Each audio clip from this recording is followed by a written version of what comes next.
बस्ती अपर police अधीक्षक ने राम मंदिर प्राण प्रतिष्ठा को देखते हुए टांडा, अंबेडकर नगर बॉर्डर तथा कलवारी थाने का किया चेकिंग। अयोध्या में रामलला के प्राण प्रतिष्ठा को देखते हुए रात में बस्ती जिले की पुलिस प्रशासन मुस्तैदी से अपर पुलिस अधीक्षक ओम प्रकाश सिंह, क्षेत्राधिकारी कलवारी अशोक कुमार मिश्रा के साथ अंबेडकर नगर के बॉर्डर टांडा पुल पर तथा कलवारी थाना अंतर्गत क्षेत्र में पैदल पुलिस बल के साथ में मार्च कर सुरक्षा व्यवस्था का जायजा लिया। इस दौरान उन्होंने थाना कलवारी का निरीक्षण किया तथा उपस्थित अधिकारियों कर्मचारियों को उनके कार्य के प्रति निर्देशित किया। मार्च के दौरान उन्होंने आम जनता से संवाद स्थापित कर उनको सुरक्षा का एहसास दिलवाया। इस दौरान थानाध्यक्ष भानु प्रताप सिंह तथा पुलिस बल मौजूद रहे। बस्ती से विनोद सोनकर की रिपोर्ट। समीक्षा कितने साल तक होती है? क्या हिस्ट्री सीट में निगरानी बंद भी हो सकती है? क्या हिस्ट्री सीट का खाका नष्ट भी हो सकता है? कब हो सकता है? ये पूरा का पूरा आपको होना चाहिए। किसी की अगर हिस्ट्री सीट खुल गई है तो हिस्ट्री सीट में क्या नियम है, उसकी निगरानी किस किस स्तर से होती है, कितनी बार होती है। कोई अगर हिस्ट्री सीटर आपके थाने पे से कहीं और जाके रह रहा है या लापता है या जेल में है, यही स्टेटस आएगा। उस स्थिति में कौन सा फर्द काटते हो आप, ये सब चीजें आपको जानकारी होनी चाहिए। उसी तरीके से आपका महत्वपूर्ण है रजिस्टर नंबर 8। रजिस्टर नंबर 8 के कितने पार्ट होते हैं? पार्ट 1 में क्या होता है, पार्ट 2 में क्या होता है, बाद में पार्ट 2 के साथ पार्ट 2A जुड़ा हुआ है, उसमें क्या होता है, पार्ट 3 में क्या होता है, पार्ट 4 में क्या होता है और पार्ट 5 में क्या होता है।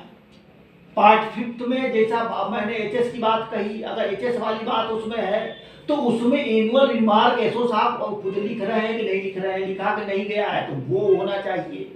इसके अलावा सजायाबी रजिस्टर से उसका मिला, सजायाबी रजिस्टर में किसी की सजा हो गई है, आपके थाना क्षेत्र का रहने वाला है तो उस रजिस्टर नंबर 8 के पार्ट 3 में चलना चाहिए।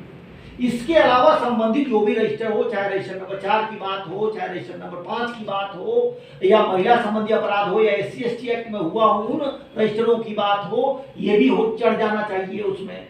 इसके अलावा अगर वो अभियुक्त किसी दूसरे थाना क्षेत्र या दूसरे जनपद का रहने वाला हो तो आपके एसओ के दस्तखत से या संबंधित दूसरे सर्किल में जाना है तो सीओ साहब के दस्तखत से संबंधित थाने के पास उसका पहुंचना चाहिए कि इसकी सजा इस तरीके से इस कार्यालय से हुई है, आप अपना रजिस्टर अपडेट करें। ये पूरा का पूरा हो जाना चाहिए। आपका जो लाइसेंसी रजिस्टर होता है जिसमें शस्त्र धारकों का उल्लेख होता है, शस्त्र धारकों का उल्लेख आपके रजिस्टर नंबर 8 के पार्ट 1 में पूरा का पूरा होता है, तो वो आपका अपडेट सारा एक दूसरे सिस्टम बना हुआ है मिलान के लिए। पार्ट 2A की बात आप करते हो, पार्ट 2A में वो व्यक्ति, वो अपराधियों का विवरण आप अंकित करते हो जो आपके थाना क्षेत्र के तो रहने वाले हैं लेकिन बाहर कहीं अपराध कर रहे हैं।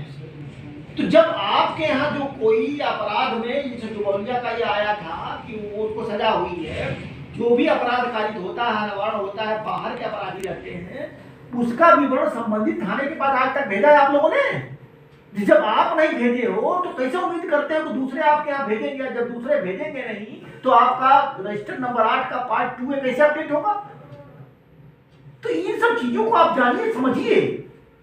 अब कई बार ये होता है टॉप 10 क्रिमिनल्स की बात होती है, टॉप 10 क्रिमिनल्स का जो आप लोग चिन्हीकरण करते हो, आप लोग सीओ साहब के माध्यम से अप्रूव करा करके क्रियाशील अपराधी रजिस्टर पर एक्टिव क्रिमिनल्स रखते हो ना। ये एक्टिव क्रिमिनल से कई बार आप लोग हिस्ट्री सीटर को रख लेते हो। भाई क्यों?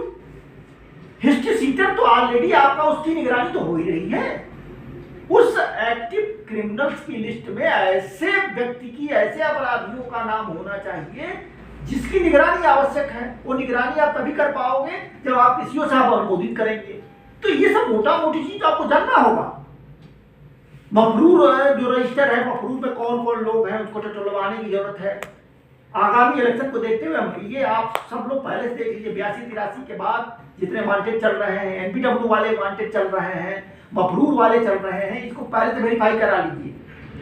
मैं पहले भी आके बता चुका हूँ कि जितने आपके चाहे ये प्रॉपर्टी ऑफेंडर हो, लूट करने वाले हो, नकबजन हो, डकैती वाले हो, जो भी XYZ आपके यहाँ अपराध रहा हो, उनकी लिस्ट होनी चाहिए। आपका कचहरी का एरिया, आबकारी वालों की लिस्ट होनी चाहिए। जो लोग अवैध शराब वराब बनाने वाले लोग हों या कहीं दूसरी जगह बिक रही हो, इस तरीके से लिस्ट होनी चाहिए। एक्साइज एक्ट के साथ साथ तो है आपका ये आर्म्स एक्ट वाले की होनी चाहिए, एनडीपीएस वालों की होनी चाहिए। समाज में जो लोग धार्मिक रूप से टिप्पणी करने वाले लोग हैं, सौहार्द बिगाड़ने वाले लोग, उसकी लिस्ट इस समय इन सब चीजों को टटोलने की जरूरत है।